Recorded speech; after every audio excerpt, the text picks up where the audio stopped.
وإذ قال ربك للملائكة إني جاعل في الأرض خليفة আল্লাহ রাব্বুল আলামিন বলেন, হাবিব, হে বন্ধু নবী, আপনি স্মরণ করুন ওই সময়ের ঘটনা যখন আপনার প্রতিপালক ফেরেশতাদেরকে আদেশ দিয়েছিলেন, ফেরেশতাদেরকে বলেছিলেন, হে ফেরেশতারা, আমি আল্লাহ ইন্নী জাইলুন ফিল আরদি খলিফা, আমি পৃথিবীতে প্রতিনিধি সৃষ্টি করব, আমি পৃথিবীতে মানব সৃষ্টি করব। তখন ফেরেশতারা জবাব দিয়েছিল, ক্বালু আতাজআলু ফীহা মান ইউফসিদু ফীহা ওয়া ইয়াসফিকুদ দিমা। গভীর মনোযোগ দিয়ে শুনেন, আল্লাহ যখন ফেরেশতাদের সামনে বর্ণনা করলেন, আল্লাহ যখন ঘোষণা করলেন, ফেরেশতাদেরকে বললেন, রে ফেরেশতারা, আমি আল্লাহ পৃথিবীতে আমার প্রতিনিধি বানাবো, মানব সৃষ্টি করব। তখন ফেরেশতারা জবাব দিয়েছিল, আল্লাহ, আপনি কি এমন কোন জাতিকে পৃথিবীতে সৃষ্টি করবেন, আপনি কি এমন জাতিকে পৃথিবীতে পাঠাবেন যারা পৃথিবীতে গিয়ে, জমিনে গিয়ে মারামারি করবে, ফাসাদ করবে, রক্তপাত করবে? আল্লাহ, আপনি কেন তাদেরকে সৃষ্টি করবেন?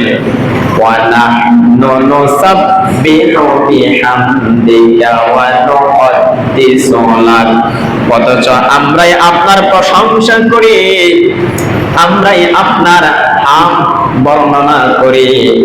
আল্লাহ, আপনি অযথা কেন তাদেরকে সৃষ্টি করবেন? আমরাই তো আপনার ইবাদতের জন্য, জিকিরের জন্য, প্রশংসার জন্য, হামদের জন্য আমরাই তো যথেষ্ট।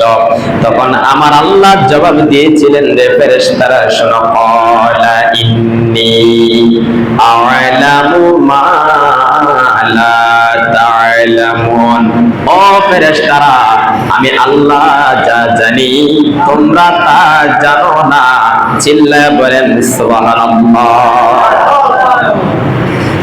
আল্লাহ রাব্বুল আলামিন পৃথিবীতে মানব পাঠাবে, পৃথিবীতে মানুষ সৃষ্টি করবে, আল্লাহর প্রতিনিধি পৃথিবীতে পাঠাবে। ফেরেশতারা কেন বাধা প্রদান করলো? ফেরেশতারা কেন আল্লাহকে বলল, আল্লাহ, তারা জমিনে গিয়ে রক্তপাত ঘটাবে, তারা জমিনে গিয়ে মারামারি করবে, তারা জমিনে গিয়ে ফাসাদ করবে। কারণ ফেরেশতারা জানে ইতিপূর্বে আল্লাহ তাআলা মানব সৃষ্টির আগে আরেক দল জাতিকে সৃষ্টি করেছিলেন, যে জাতির নাম হচ্ছে জিন জাতি। ওই জিন জাতিদেরকে আল্লাহ তাআলা যখন সৃষ্টি করলেন, ওই জিন জাতিরা পৃথিবীতে এসে কিন্তু তারা হাঙ্গামা করেছে, মারামারি করেছে, খুন খারাপি করেছে, গুনাহের কাজে লিপ্ত হয়েছে। আল্লাহ রাব্বুল আলামিন জিন জাতিকে পৃথিবীতে পাঠানোর পরে তাদের এই অবস্থা দেখে আল্লাহ ফেরেশতাদেরকে আদেশ দিয়েছিলেন, যে ফেরেশতারা, তাদেরকে তোমরা ধ্বংস করে দাও। আল্লাহর ফেরেশতারা পৃথিবীতে এসে তাদেরকে ধ্বংস করে দিতে লাগলেন। কিছু কিছু জিন ধ্বংস হয়ে গেল, কিছু কিছু জিন ফেরেশতাদের আঘাতে মাইরের বয়ে জমিন ছেড়ে, পৃথিবী ছেড়ে চলে গেল, পাহাড়ে চলে গেল, জঙ্গলে চলে গেল। কিন্তু ফেরেশতারা মারতে গিয়ে সর্বশেষ সবকে যখন ধ্বংস করে দিয়েছে, পৃথিবীতে যখন তাড়িয়ে দিয়েছে, একজন ফেরেশতা তাকায়া দেখে ওই জিন জাতিদের মধ্যে ছোট্ট একটা বাচ্চা দেখা যায়, চেহারা খুব চমৎকার ছিল। ফেরেশতা জিবরাইলের মায়া লেগে গেল, আল্লাহকে ডাক দিয়া কয়, আল্লাহ, সব ধ্বংস করে দিয়েছি, কিন্তু সে অবুঝ বাচ্চা, সে তো কোনো অপরাধ করে নাই, তাকে দেখে মায়া লেগে গিয়েছে, আল্লাহ তাকে মারতে মন চায় না, আপনি যদি অনুমতি দেন তাহলে আমরা তাকে আমাদের সঙ্গে আসমানের মধ্যে নিয়ে আসবো। আমার আল্লাহ বলে, ফেরেশতারা রে, তোমাদের যদি ভালো লেগে যায় তাহলে তাকে নিয়ে আসো। তখন ওই ছোট বাচ্চার বয়স ছিল 1000 বছর। যেরকম সুবহানাল্লাহ, কত বছর? 1000 বছর। আমাদের যুগে যে বাচ্চার 5-6 বছর হয়, 4-5 বছর যে বাচ্চার হয়, যে বয়স, ওই বয়সের একটা বাচ্চার, জিন জাতির একটা বাচ্চার বয়স ছিল কত বছর? 1000 বছর। আল্লাহ তাআলা বলে দিলেন নিয়ে আসো। তাকে নিয়ে আসলেন, ফেরেশতারা প্রথম আসমানে রেখে দিলেন। সে আল্লাহর ইবাদতে মশগুল হয়ে গেল। ইবাদত করতে করতে প্রায় 1 লক্ষ বছর পর্যন্ত ইবাদত করেছে। সুবহানাল্লাহ পড়েন। 1 লক্ষ বছর পর্যন্ত ইবাদত করার পরে আল্লাহ খুশি হয়ে গেলেন, তার প্রমোশন করে দিলেন, তৃতীয় আসমানে নিয়ে গেলেন। দ্বিতীয় আসমান আর 1 লক্ষ বছর, ওইখান থেকে প্রমোশন হয়ে তৃতীয় আসমানে চলে গেল।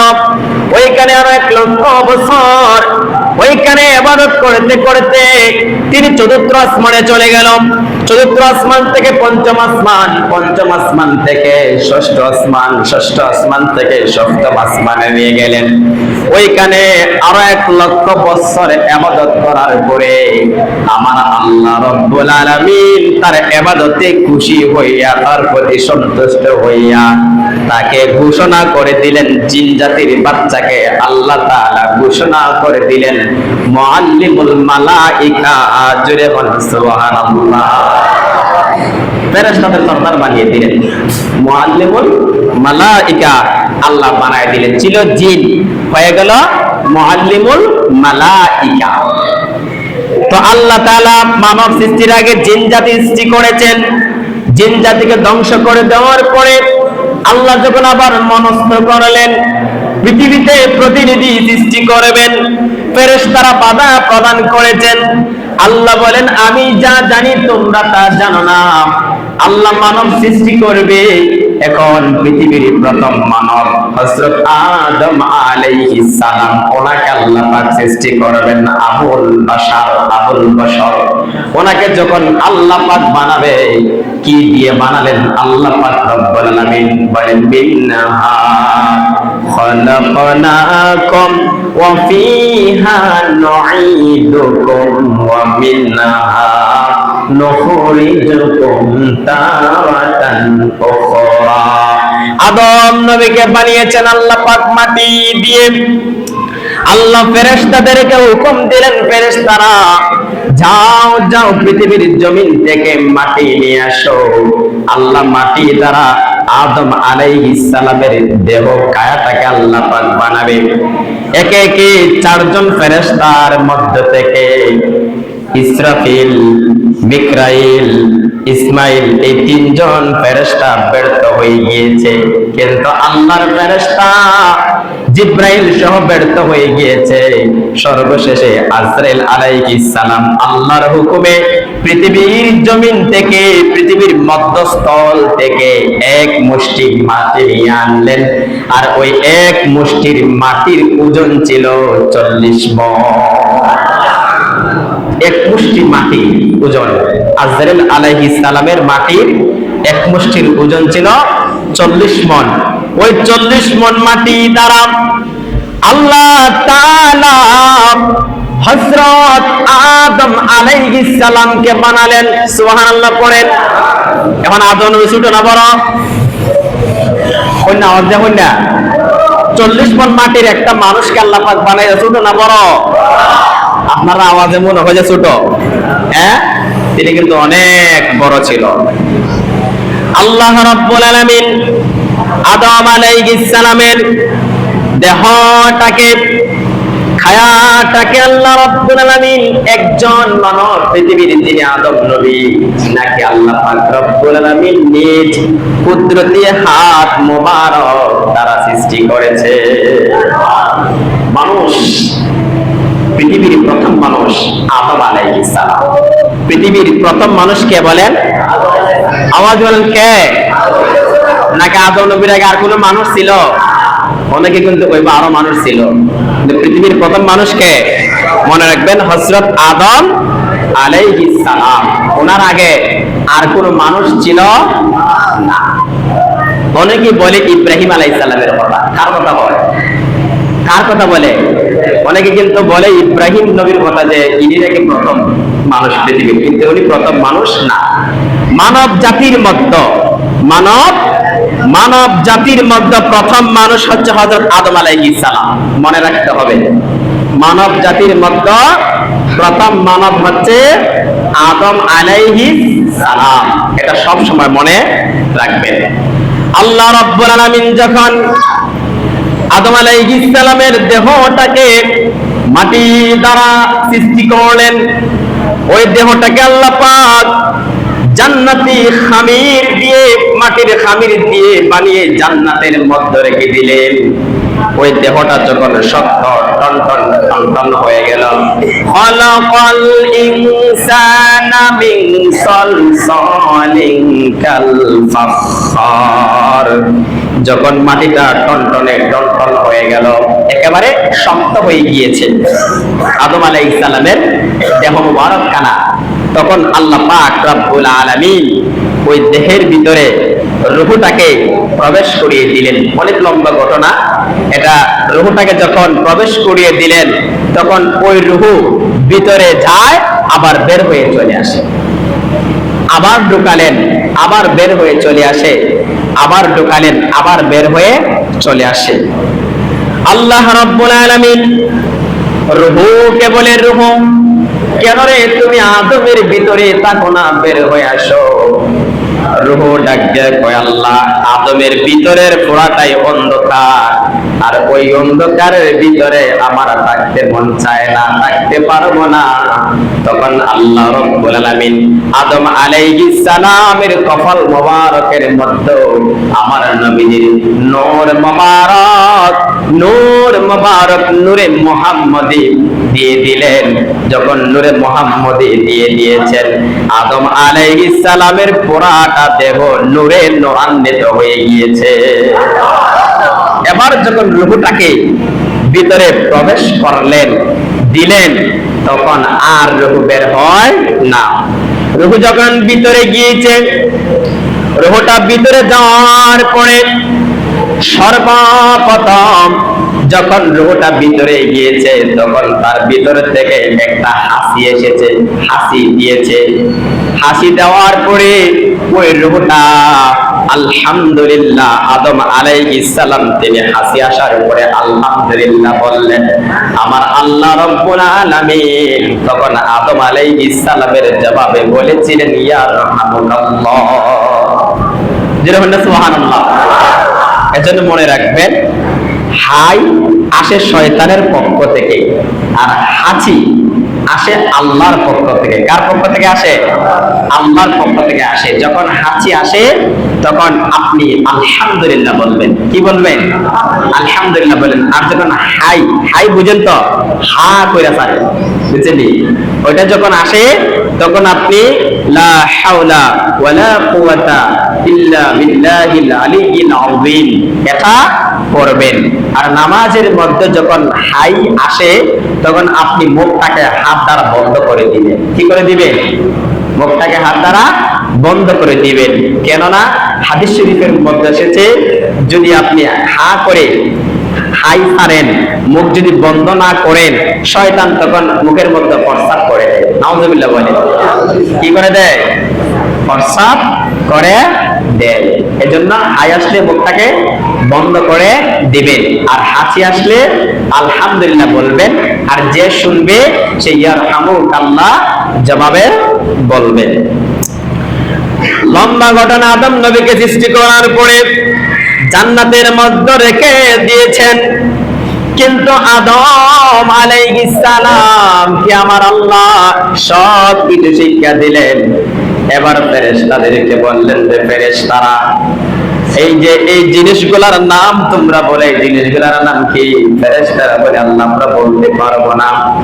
এবার আমার আল্লাহ আদম আলাইহিস সালামকে বলে দিলেন, রে আদম বলে রে এইগুলার নাম কি? তখন আদম আলাইহিস সালাম একটা একটা করে সব কিছুর নাম বর্ণনা করে দিয়েছে। সব কিছুর নাম আদম আলাইহিস সালাম বর্ণনা করে দিয়েছেন।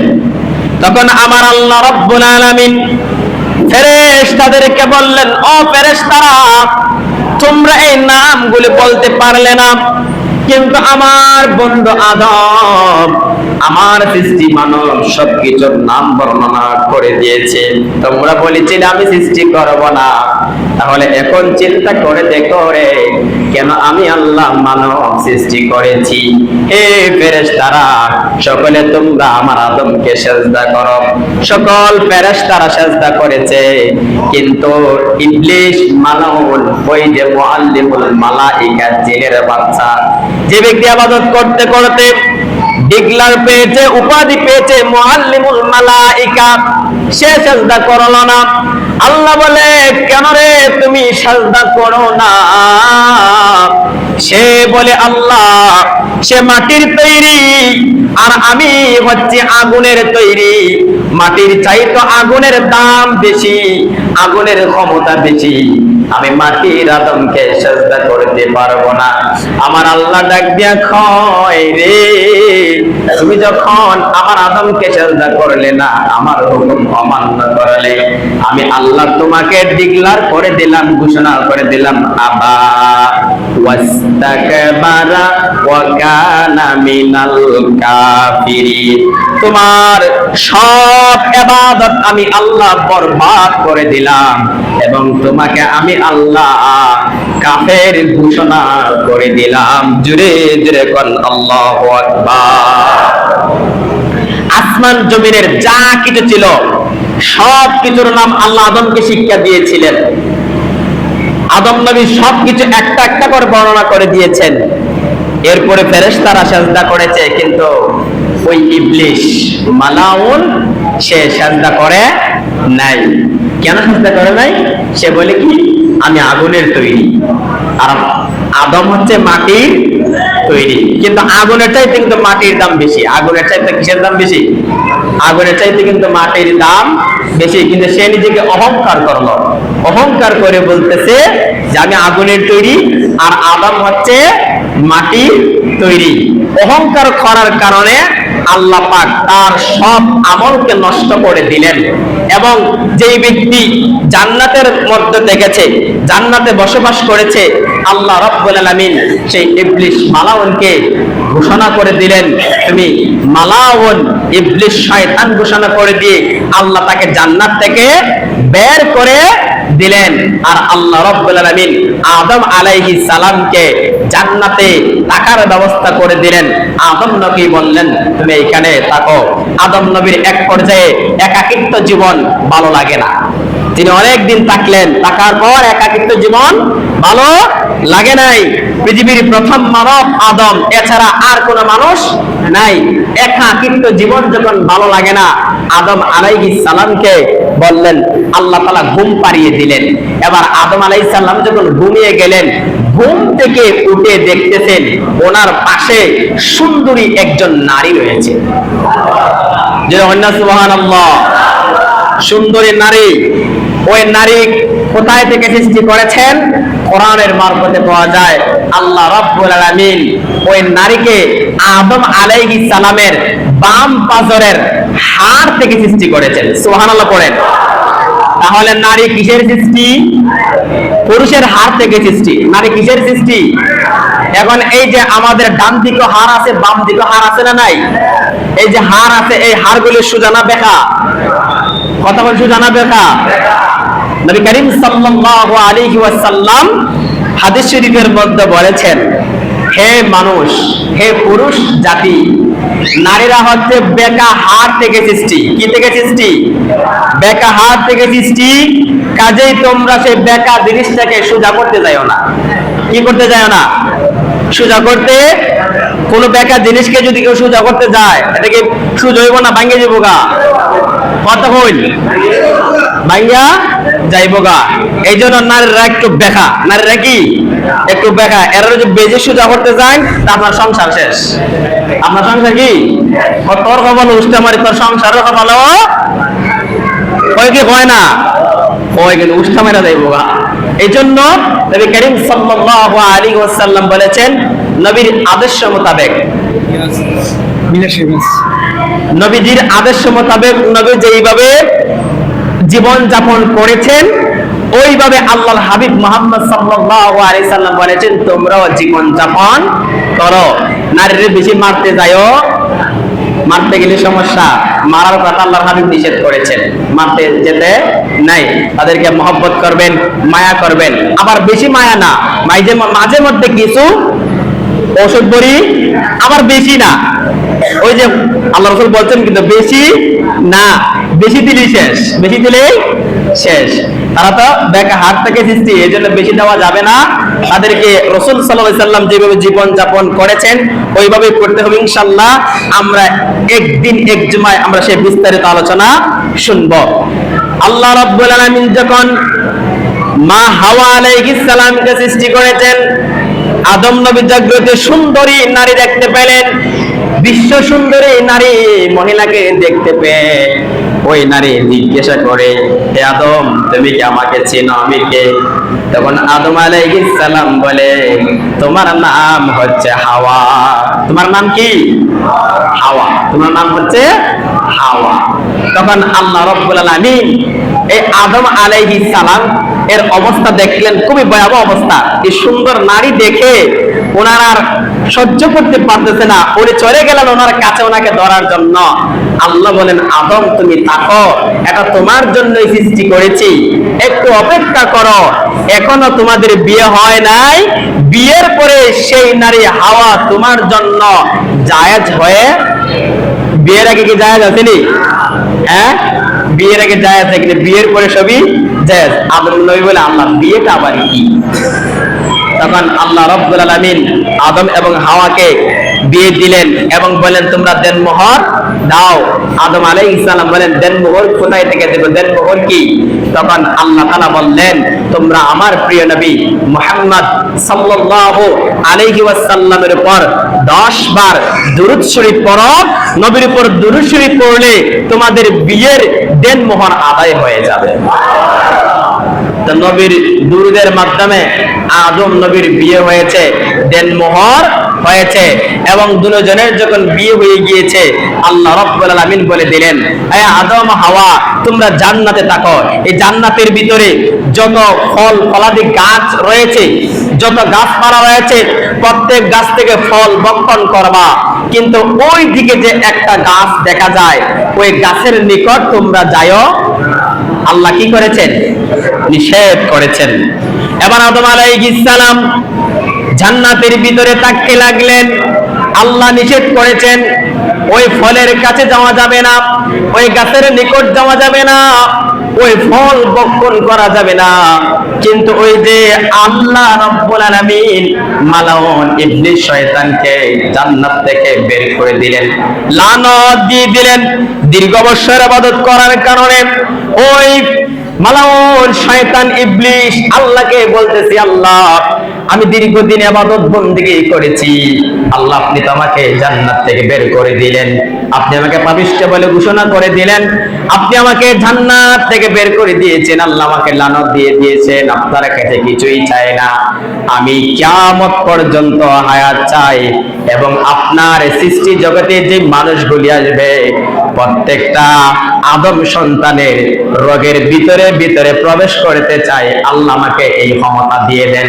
আমার আল্লাহ রাব্বুল আলামিন সেই ক্ষমতা ইবলিসকে দিয়ে দিলেন। ইবলিস বলল, আল্লাহ কিয়ামত পর্যন্ত আপনার এই পৃথিবীতে আপনার যত বান্দা বান্দি আসবে প্রত্যেককে আমি আমার অনুসরণ বানিয়ে দেব, দুকায় ফেলে দেব।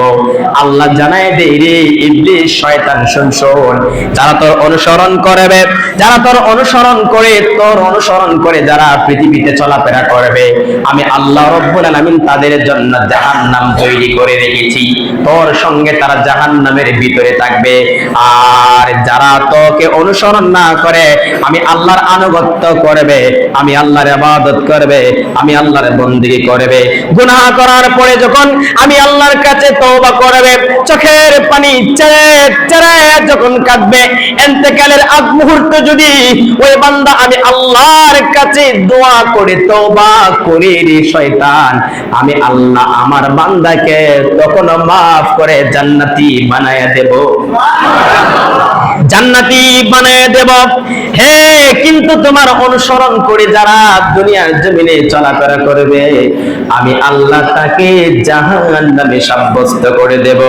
এজন্য শয়তানের অনুসরণ করা যাবে না, শয়তানের অনুসরণ করা যাবে না। শয়তান আমাদের প্রকাশ্য শত্রু, ওই শয়তান ক্ষমতা পেয়ে যায়। আদম আলাইহিস সালাম জান্নাতে বসবাস করে, বৃদ্ধ মানুষের সুরত ধরে আল্লাহ তাকে ক্ষমতা দিয়েছেন। বৃদ্ধ মানুষের সুরত ধরে আদম হাওয়ার কাছে এসে বলতেছে, ও আদম হাওয়া, তোমরা কি জানোনি তোমাদের রব তোমাদের প্রভু কেন রে ওই গাছের নিকট যাইতে নিষেধ করেছে, ওই গাছের ফল খাইতে নিষেধ করেছে জানোনি? কারণ ওই গাছের ফল যদি তোমরা ভক্ষণ করো তাহলে তোমরা সারা জীবন জান্নাতে থাকবা, আল্লাহর ফেরেশতা হইয়া যাইবা। যাতে ফেরেশতা না হইতে পারো, জান্নাতে সারা জীবন না থাকতে পারো, এজন্য আল্লাহ নিষেধ করছে ওই ফল না খাওয়ার। শয়তানের বুদ্ধি দেখছেননি, শয়তানের ধোঁকা কিন্তু মারাত্মক ধোঁকা, কিন্তু আল্লাহ তো নিষেধ করেছে ওইখানে যাওয়া যাবে। আর হে যুক্তি দিল কি? শয়তানের যুক্তি হয় এটার ফল খাওয়ার জন্য আল্লাহ কেন নিষেধ করেছে? খাইলে তোমরা ফেরেশতা হইবাই, জান্নাতে সারা জীবন থাকবাই। তা আল্লাহ তো এটা চায় না তোমরা এই গাছের ফল ভক্ষণ করো। এবার আদম হাওয়া শয়তানের পরিছনায় পড়িয়া ওই গাছের নিকট গেলেন। গাছের নিকট গিয়ে গাছের ফল ভক্ষণ করেছেন। যেই মাত্র গাছ থেকে ফল পেড়ে মুখের মধ্যে দিয়েছেন, দেওয়ার সঙ্গে সঙ্গে ওনাদের গায়ের মধ্যে যে পোশাক ছিল, জান্নাতি পোশাক ছিল, ওই পোশাক গুলি টাস টাস করিয়া পড়ে গেল। আদম হাওয়া উলঙ্গ হয়ে গেলেন, আদম হাওয়া বস্ত্রহীন হয়ে গেলেন, ওনাদের গায়ে আর পোশাক নাই। তখন তারা বুঝতে পারছে, হায় রে, আমরা তো শয়তানের ধোঁকায় পড়েছি। তখন আদম আলাইহিস সালাম একটা গাছ থেকে 3টা পাতা দিয়ে ওনার লজ্জাস্থান ঢাকলেন, এবং হাওয়া আলাইহিস সালাম তিনি একটা গাছ থেকে 5টা পাতা দিয়ে ওনার লজ্জাস্থান, ওনার শরীরকে ডেকেছেন। এজন্যই পুরুষ যখন মারা যায় 3 টুকরা কাফনের কাপড় দিতে হয়, আর মহিলা যখন মারা যায় 5 টুকরা কাফনের কাপড়। কোন নাকি কোন বেশ কম আছে? কোন বেশ কম নাই। কিন্তু আদম হাওয়া আল্লাহর হুকুম অমান্য করার কারণে আল্লাহ পাক তাদেরকে জান্নাত থেকে বের করে দিলেন, পৃথিবীতে পাঠিয়ে দিলেন। পৃথিবীতে আসার পর প্রায় 300 থেকে 350 বছর পর্যন্ত কেটেছেন। একজন মক্কায়, আরেকজন হচ্ছে শ্রীলঙ্কায়। একজন মক্কায়, আরেকজন কোথায়? শ্রীলঙ্কায়। দুইজন দুইখানে। শেষ পর্যন্ত 350 বছর পরে কানতে কানতে কানতে কানতে মক্কার আরাফার মাঠে দুজন একত্রিত হয়েছেন। আর আদম আলাইহিস সালাম আল্লাহর কাছে দোয়া করেছেন আখিরি নবী মুহাম্মদ সাল্লাল্লাহু আলাইহি ওয়াসাল্লামের নামের উসিলায়। তখন আমার আল্লাহ রাব্বুল আলামিন আদম হাওয়াকে মাফ করে দিয়েছে।